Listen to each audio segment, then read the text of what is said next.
తెలంగాణ భవన్లో BRS BC నేతల సమావేశం ప్రారంభమైంది. పార్టీ బీసీ విభాగం అధ్యక్షుడు ముషీరాబాద్ ఎమ్మెల్యే ముఠా గోపాల్ అధ్యక్షతన ఈ సమావేశం జరుగుతోంది.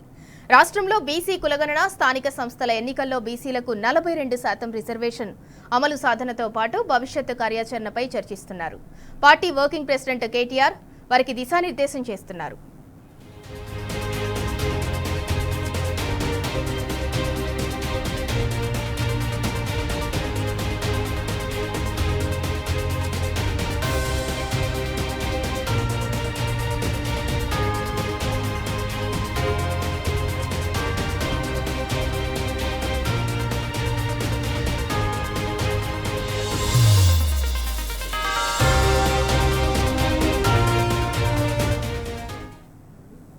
తెలంగాణ భవన్లో బీఆర్ఎస్ బీసీ నేతల సమావేశం ప్రారంభమైంది. పార్టీ బీసీ విభాగం అధ్యక్షుడు ముషీరాబాద్ ఎమ్మెల్యే ముఠా గోపాల్ అధ్యక్షతన ఈ సమావేశం జరుగుతోంది. రాష్ట్రంలో బీసీ కులగణన, స్థానిక సంస్థల ఎన్నికల్లో బీసీలకు 42% రిజర్వేషన్ అమలు సాధనతో పాటు భవిష్యత్తు కార్యాచరణపై చర్చిస్తున్నారు.